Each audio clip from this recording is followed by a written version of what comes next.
Excuse me. What in the world are you thinking? Mean Gene, the first thing you need to do is to tell these people to shut up if you want to hear what I gotta say.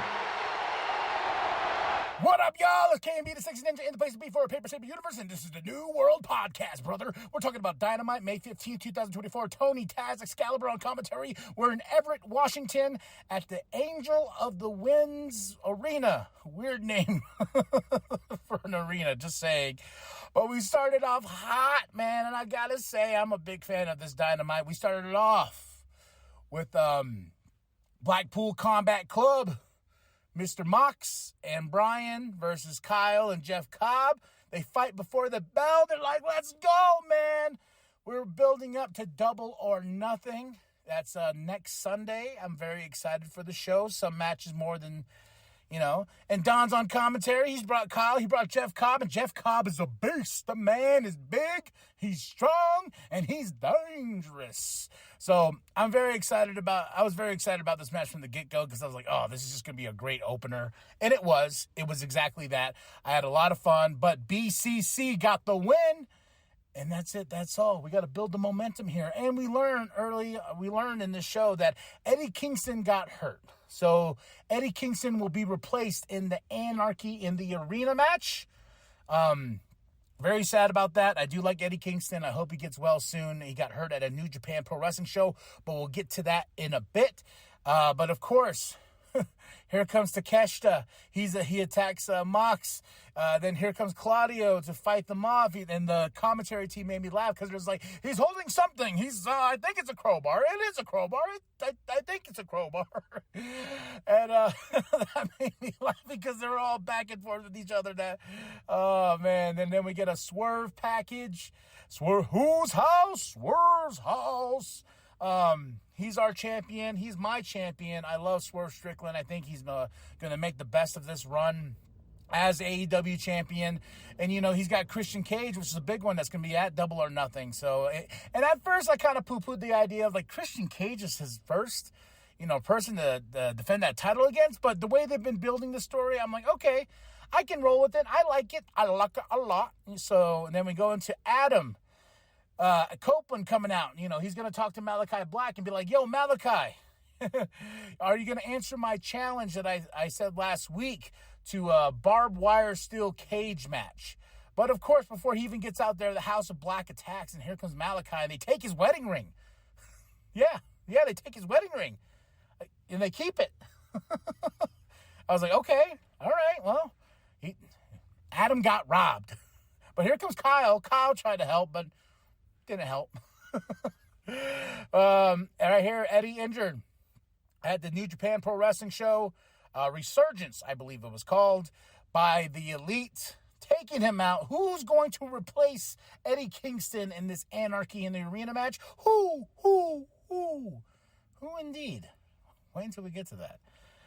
But the Elite cut a promo backstage. They're like, oh, look at that. Eddie Kingston's out, so it's going to be 4 against 2. We're the Elite.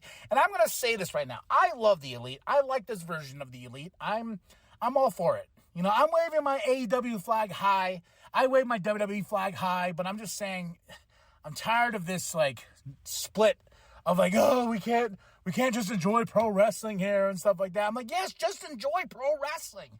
I know... this show, AEW, is meant for the hardcore indie fans that love great holy shit moments, big spot moments. Yes, there's some psychology that is missing, but it's okay. This is what we've discovered back in the Ring of Honor days, back in, when we were trading tapes, seeing New Japan and all this stuff, there's all this style of wrestling, and here it is. So it just drives me crazy when I see the hate online for AEW right now, just because they have been doing some questionable things, and our leader in this fight, Mr. Tony Khan, has been saying some shitty things. I'm enjoying the Elite takeover angle. I'm really enjoying it. And, everyone that analyzes oh, that crowd's not hot. Oh, that crowd's not this. I'm like, it's just an AEW crowd, and I'm waving my flag now just to say I'm here to enjoy some pro wrestling, and that's what I did with this show, and I had a blast from top to bottom, and I'm all for the elite. Renee's backstage. She's with FTR. Oh, Okada has a match with Dax Hardwood, and this shit made me laugh so fucking hard because he calls Dax Hardwood a bitch, which made it even better. And he called him a bitch, and then FTR, Dax comes back and is like, hey, man, calling me names and stuff. This is such good shit, man. I really did enjoy that moment. Then we go into our second match of the night, the Bucks versus Christopher Daniels and Matt Sydal. The Bucks get the win. This was a fun match. Jack Perry's on commentary. He's talking about our EVPs. And after the match was over, they tell Christopher Daniels, guess what? Bye-bye, buddy. The way you talked to us last week, you're fired. Oh, poor Christopher Daniels. But they're going to give him a month's pay, give him a little package, and send him on his way. And we applaud the Bucks, our EVPs, for doing so. And, Christopher Daniels is fired. Renee is with Toni Storm, Luther, and Mariah May. Toni has a grudge match with Harley later on. And she finds out that Luther and Mariah May are banned from ringside, but that's okay. Toni Storm's my women's champion, AEW women's champion. Tits out, chins up, and watch for the shoe. God damn it. Malachi cuts a promo. He has the ring, and he says, I will take everything away from you, Adam, and I hope you understand that. And you will come to the darkness, and I accept your challenge for double or nothing. Hook versus Squash Gang. This is part of the show that I kind of just like, yeah, all right, because he cuts a promo after he beats Squash Gang, he cuts the promo, then he calls out Jericho. Jericho comes out, here comes fucking Big Bill. Shibata for the save after they start beating him up. I don't know, I just don't care for anything Jericho has to say, and he did go to the crowd and be like, oh, you guys want me to retire? Well, I can't, because if I do, I'm going to be entered into all these Hall of Fames across the business, and I'm not ready to accept that yet. I thought that was a little bit of a good answer, but also, too, please retire. But Shibata comes out for the save. We got Swerve, who cuts a promo before he goes to the ring.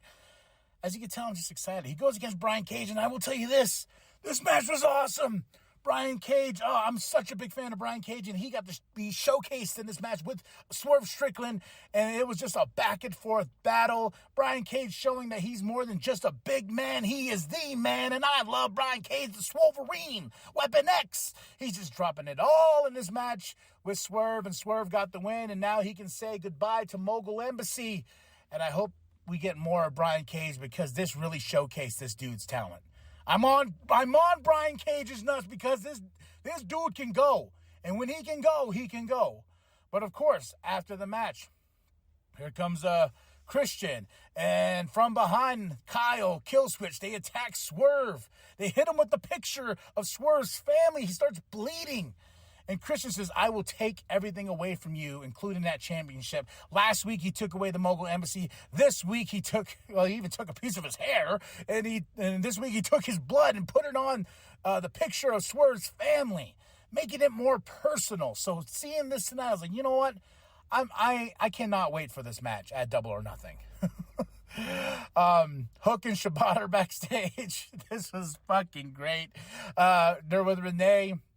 And Hook is like, you know what? Jericho, Learning Tree, I'll fight him.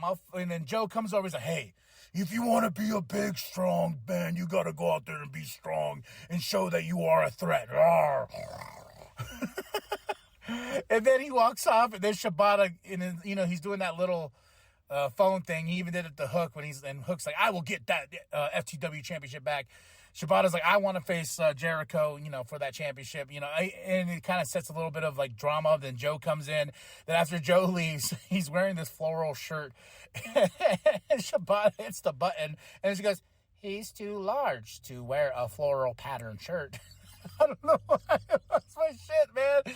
That shit was so good.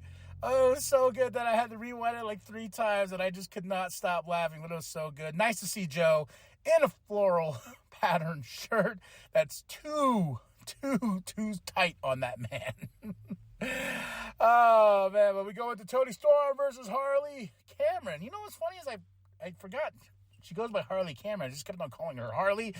But, of course, Toni Storm gets the win. Here comes Serena. She has her flag that she keeps waving around. I just hope Toni Storm beats that ass. That's all I ask. Then we have a really great face-to-face interaction with Will Ospreay and Roderick Strong and Undisputed Kingdom's behind them, going back and forth. And I'm just like, as they're going back and forth, spitting this fire, I'm just like, oh, I cannot wait for this match. These guys are going to tear down the house at Double or Nothing.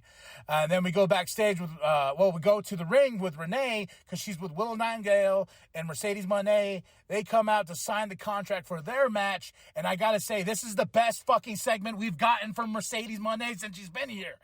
Oh my gosh, this was pure gold. This made me go like, oh man, I'm all in for this match. Because they go back and forth, and Willow just drops it like it's hot. She drops them bars like she Kendrick Lamar. She tells Mercedes Moné, she's like, hey, I'm going to walk out as champion. And as the last time we fought, I walked out as champion, and you didn't even get to walk out at all. I was like, damn! And not only that, Moné slaps Willow, gets the belt, tries to hit her, but Willow picks her up and puts her ass through the table, and I jumped up. I was like, you go, girl! Willow Nightingale and this bitch. Oh, such a good moment. Then we go into our main event, the AEW Continental Championship, Okada versus Dax Hardwood, and this was damn good, man. We started off the BCC versus Kyle and Jeff Cobb, and we ended with this. Everything else was just beautiful in between. Okada got the win, retaining that championship. But, man, this was such a good match. My matches of the night, Okada versus Dax Hardwood and BCC versus Kyle and Jeff Cobb. I really enjoyed that. And I can't even go over the Swerve match. Swerve and Brian Cage. Oh, those three were bangers, bro. Oh, so good. And not only that, as we end this show, Okada gets the win. Here comes the Elite. Here comes Cash. Here comes Brian. And boom, Darby Allin is back, y'all. Darby Allin. I was like, your foot, man. Is it really healed? Is he 100%? Is he ready to go? Oh, but Darby Allin is back. He's going to be joining Team AEW against the Elite at Anarchy in the Arena. Yes, please. And that is Dynamite, May 15, 2024. I give this a solid 5 out of 5. This was a show. This was a show I enjoyed. And I'm standing there tall, proud to be an AEW fan. Double or Nothing, May 26th. It's going to be awesome. Young Bucks, Reeboks, collab. I want those shoes. I need Young Bucks. EVP Reeboks collaborations. Then a new series, Meal and a Match. That sounds like a lot of fun with RJ and Renee. They sit down with wrestlers and they have a meal and they watch a match. So that's going to be a lot of fun. I should have done that. But I don't know how to cook. I can make you some ramen, maybe some cereal. Might burn it, but that's about it. All right, y'all, 5 out of 5. Tell me what you thought of the show. Drop those comments below. Hit that like, hit that subscribe, share with your grandma, share with the bum down at Walmart. Go to ProWrestlingTees.com/New World Podcast. Get yourself that sweet nWp logo created by Penta X. And remember that the New World Podcast is for life, brother. Yes. Every corner we go!